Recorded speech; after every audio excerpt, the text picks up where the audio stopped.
Here we go. Hello and welcome to foxyroxyreviews. This is a second live stream here. Let's go and check that out because I've got it on my computer.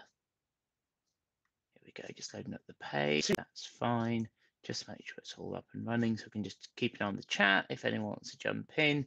If not, is equally, you can kind of catch up on it later if that's what you want to do. That's all really super cool stuff. So as always, to keep up to date with translated features, well-being and reviews, you can always subscribe, and I do kind of really welcome that. And of course, if you do have any other topic ideas, or you want to kind of come in with a question or something else kind of related to the topic whilst you're on the live chat, please feel free to.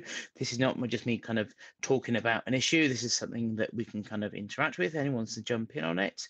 So what is the story that I'm desperate to speak about this week? Well, it certainly is something that's been nothing new in terms of what's been discussed, but it's something that's kind of come up again, and the government has actually caught up with this one.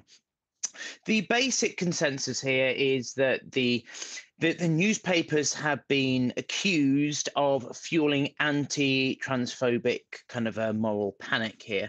So it's things like, I remember there was something we covered a few different videos after in the last, it feels like maybe 12, definitely last 12, 6 months, regarding things like, are you a boy and a girl? There was a big thing with the Daily Mail, made a hoo-ha over that. I know the BBC made a documentary. I know it's not quite news-related coverage, but that's something that we cover, especially ITV and PS Morgan was also kind of very, very questionable in kind of how things were portrayed and just the lack of general knowledge and awareness. So if I just look, I mean, I'm just looking on the Pink News website here just to see. I'm just going to give a few examples here. So it's kind of like the Church of England letting little boys wear tiaras, some quite evocative types of statements. And it's quite common, especially things like the Sun, the Daily Mail, the Times. I mean, there's plenty of other examples here. There was one that kind of stuck out to me. If you just go down here, so the skirt on the dragon goes swish, swish, swish. Obviously, this is the Sun that covered this. So obviously, the Sun is kind of renowned for its conservative viewpoint, so it's not really surprising it would come up with such a statement, or kind of such a kind of a headline, as it were. But it's quite evocative with just talking about kind of gender fluidity, and obviously the non-binary debate is something that's been come to the forefront. And there is some aspect of, when you have certain identities, they do challenge, let's say, the social norms more than others. And I definitely think the non-binaries does fall into that category. I know some people do take on that mantle and are quite happy to place their flag in the sand over how they feel that gender should be expressed, and the variety you can have within that, rather than these very defined social norms, which I've argued on a number of occasions. I mean, there's plenty of other videos that I've made in the past regarding kind of non-binary. You're more than happy to check those out if you feel that you would like to. Just challenging those norms and what it means for society. I don't really want to cover that too much here, because it's very the news and how they're responding to it, because there's lots of things regarding, for example, with the youth, the trans youth of today. And obviously then there's a number of different things where it cites that within kind of like people that are trans individuals that identify under 25, there is around 45% which have made a suicide attempt. And of course, this is like big statistics. So these are not just numbers picked out of the sand. These are actual statistics. And when this was put to the papers, that what they were doing, arguably, I would say, in my personal opinion, is contributing to this. And this is what makes me so angry. And this is why I think I feel really motivated to at least cover this today. I know that obviously that it's not like a full-blown video, and we do going forwards want to get kind of back into that routine.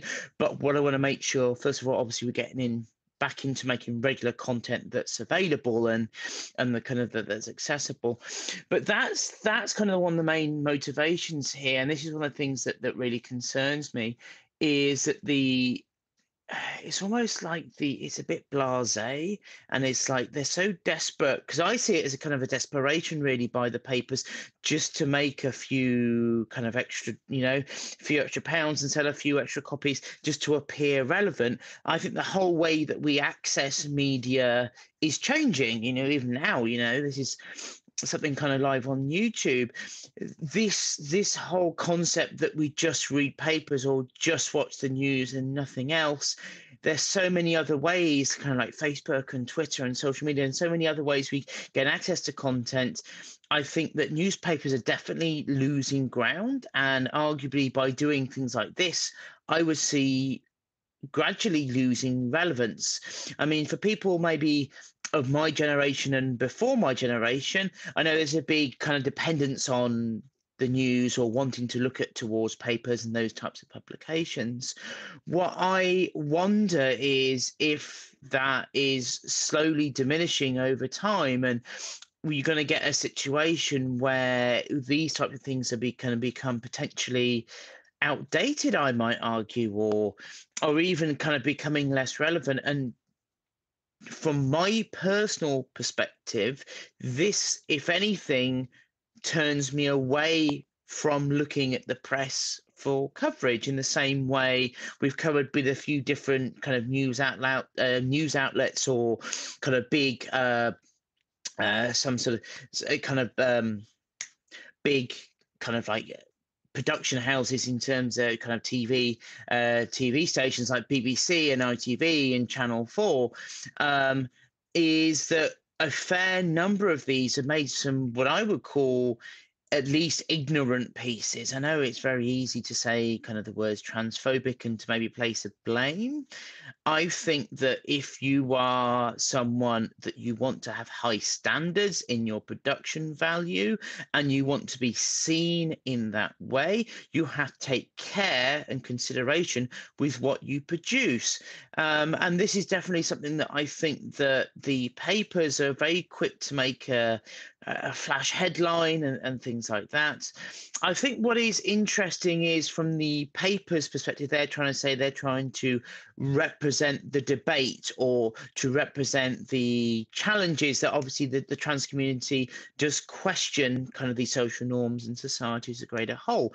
And I think these discussions need to happen. And I do think it's actually really positive that those discussions do happen, because we are part of a bigger society, I guess. So there has to be kind of a push and a take. But with anything, if you're discussing anything with anyone, you would need to be respectful. And this is the thing where I come to. I think being respectful is important, and being respectful of what's being discussed. And quite a lot of the time when I've kind of looked, especially kind of the Sun and are you a boy or a girl, it did seem to just miss the point of the book. It was like it didn't read it. And the same for like the Daily Mail and even the Times, I remember, I think covered that one. I'm pretty sure they covered that one as well. And for something like the Times newspaper especially, I would expect a higher standard of news coverage than what they gave. And this is a thing that I generally feel is just in the main just disappointment, especially from when we're talking about things like something like the big publications. I expect them to at least have at least a base working knowledge of what they're discussing. This is why you have political reporters and science reporters. Not they're going to know everything about every detail about every kind of innovation or every new political situation or kind of the local elections and things like that, but then they will at least have a working knowledge of the topics they're discussing, so at least they're coming from a position where they have some sort of knowledge and background in that, rather than just a pure ignorance. And it does come across, in my personal opinion, as a kind of transphobic or homophobic, because it doesn't read very well or watch very well. And it just, I think that there is more that can be done. I think it's just quite interesting is that I think what concerns me a little bit is there is lots and lots of figures regarding kind of hate crimes, regarding especially the youth of today, and how there's lots of challenges for for the kind of the trans youth of today are feeling rejected and socially isolated, especially for people that might sit outside of those normal boundaries. And I think a lot of times I think it's about inclusion, and I think this is lots, especially for some other minority groups as well. I think that being mindful of others and differences is actually a positive thing for society rather than a negative one, and to celebrate those differences rather than to punish them or trying to squash them or suppress them. Um, that's the main reason I wanted to do this live stream today, and just kind of briefly touch on this particular topic. I know that obviously we've done some more in-depth new stuff in the past, and we're definitely going to get back to that in the future. But this particular topic really did stand out for me, and I really did want to at least have a little conversation with it. Do feel free, of course, to place your opinions in the comments on this one, because I think some people have some different opinions. I know that the trans community is a very wide church, so to speak, using that kind of a metaphor, of course. And I think having those constructive discussions is very positive. As I've said before, and many, many, many times before, all we ask is any comments to be constructive. If they are blatantly hateful without a position or perspective or being respectful of others, obviously then we would have to look to remove them. And of course, it is very important to us that we have a welcoming space for discussion. So I think that's obviously that's very, very important. But as always, kind of more on a channel note as well, I think that definitely we're finding that live streams are very beneficial to making sure we're getting our content out there, and we definitely are looking to develop that. So we've got some new kind of equipment coming. We're trying to get a better mic and audio setup, because definitely this is not exactly the way that I want to have all my live streams going forwards. We definitely have a higher bar that we want to attain to, and we are very much making sure we make it the steps to get there, and to make sure that I think it'd be nice to have some more interaction as well. So we're going to try to keep things on a fairly regular schedule if we can. The only problem is because I have a variety of different shift patterns, I can't, for example, guarantee that kind of like Wednesday night at 8 I'll definitely be around. So we're going to try to work out to see the best we can, just to kind of fit that into maybe a regular pattern. Maybe we can, for example, notify you when the next time we should be available to do a live stream. That could work well. Again, in the comments, if you want to add on, or obviously you want to connect us on social media, because we have a whole variety of obviously social media connections: Twitter, email, Facebook, for example, and so on and so forth.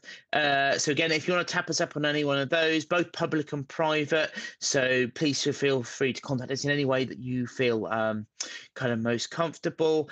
And also, kind of what are you, we always kind of throw it out there, is there any particular topics that you want us to cover, or products to review, or anything like that? I think that's always really useful just to have those things. So if you do have any ideas, this is kind of a, kind of an opportunity as well, because I kind of really getting into doing these live streams, because it means that if I am, for example, really, really busy or whatever, at least I can get some content out there. And obviously, kind of last time we had a bit of interaction as well. So as I think we become kind of a bit more regular with releasing content, I think that we'll be able to build on this to make this bigger, and just to have a bit more kind of interaction here as well. That's definitely what we want to get to. But of course, we need to kind of work on the quality side, and obviously we're looking in the background to get everything to where we feel that it's very much capable of being. I think that we can definitely got some big ambitions there. But anyway, I think we're going to go and leave it off here today. Obviously, you do say please feel free to catch up on it, kind of just by just yeah. Just feel like to kind of catch up on it just by watching them afterwards. Obviously, we will have them loaded up on the kind of our channel page here, and of course, to keep up to date with trans features, well-being, and reviews, subscribe.